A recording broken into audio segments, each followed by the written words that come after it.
In this mini-series Etiquette for Event Managers, you will learn everything you need to know about etiquette as an organizer. I ask expert Vincent Vermeulen in this episode all about table etiquette. Hi Vincent, welcome back to our studio. Thank you. In the previous episode we were talking about hierarchy in etiquette. Today we will be talking about table etiquette. Yes. There's a lot of fuss about that. Well, it's a fun subject. It's the most favorite subject of our students. Where do you start? Maybe with all the attributes over here? It can be a bit daunting when you arrive at a table, you got all these things laying around, starting with the napkin. Of course. That's where it starts. So the best thing you should do is take your napkin, put it on your lap, fold it in two, preferably in a triangle shape. Because if you put it in a triangle shape, the tip of the triangle will stay between the legs. If you do it in a rectangular form, which is correct, but it could slide off much easier. That's the first thing.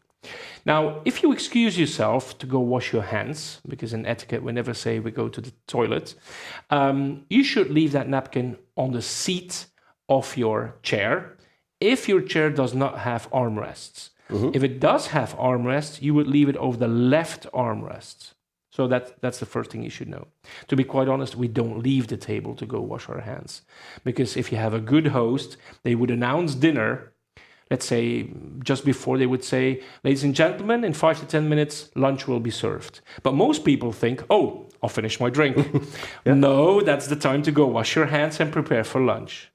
So next we have all this. We have the whole setup. Now, sometimes you have like 4 utensils on the left, 4 on the right. You got 3 to 4 glasses. You got a bread plate. You don't know where to start. Well, the most simple thing is to start from the outside towards the inside. That we mostly know. If you look at what we have here, for example, a very simple setup. Of course, let's say we start with the soup. So we have our spoon. And a spoon is not intended to eat from the front of the spoon. It's intended to eat from the side or more like this. When we have a soup bowl or a soup plate, we would always eat from the back to the front. So we would scoop it from the back to the front. If there's just a little bit left, soup, we would tilt actually away from us like this. So we would tilt it away and then go from the back to the front and then finish as much as we can. We shouldn't go to get the last drop as well. So we should be discreet about that. Okay, that's about the soup. What if I want to sip from my wine and I want to pause? I have my fork and knife in my hands. Where do I leave them? Exactly. So the first thing we would do is we position our fork and knife like this on our index finger. We turn it around and this is how we eat. If we're at an event and it's all fun and laughs, sometimes we want to pause. We want to drink our wine, we want to have a conversation, etc. What most people would do is they would pause like this. They would let their utensils or cutlery rest on their plate. That is something I would advise against. First of all, it's against the rules of etiquette. But second, it's kind of a risk. Because if I want to reach for my glass of wine, I could actually touch my knife and things could happen. So the only right way to pause is actually like this.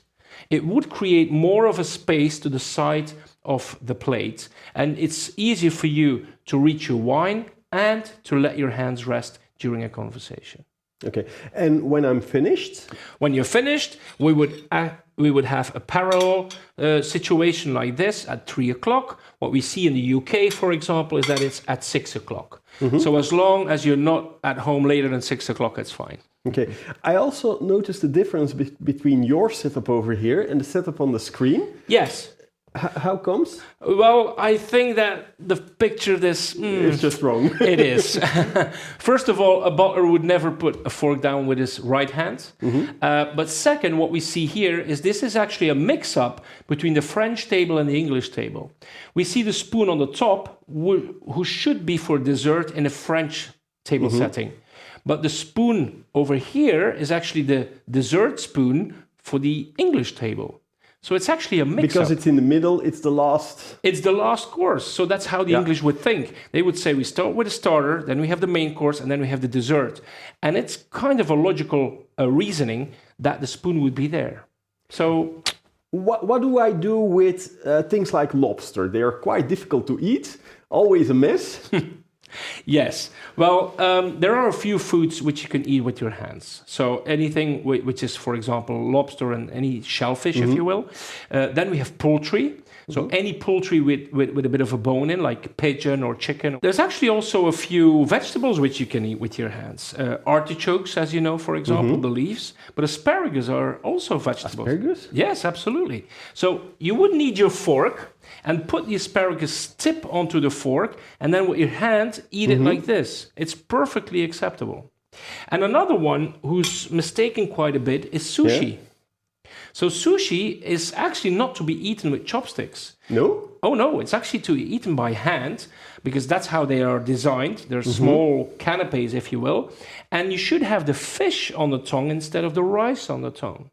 And do you know, by the way, why you always have two sushis of the same, like two salmon and two tuna? No, not at all. Because it actually represents male and female. It's yin and yang in the Asian culture.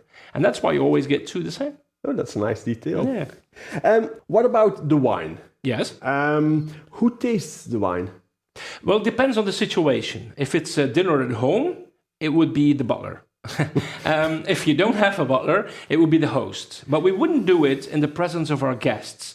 We would taste it up front. Because if we taste our own wine where the guests are present, it's kind of saying, I'm not sure about my wine cellar. I'm not sure I have some good wines. If you run an event, for example, you go to a football if you go to, for example, a football game, it would be the CEO of the company who tastes the wine in front of the guests, because it's kind of a catering situation. So that's how you would do it, actually. Okay, great, Vincent. Thank you very much for coming over My pleasure. again. And you at home, thank you for watching our show. I hope to see you next week.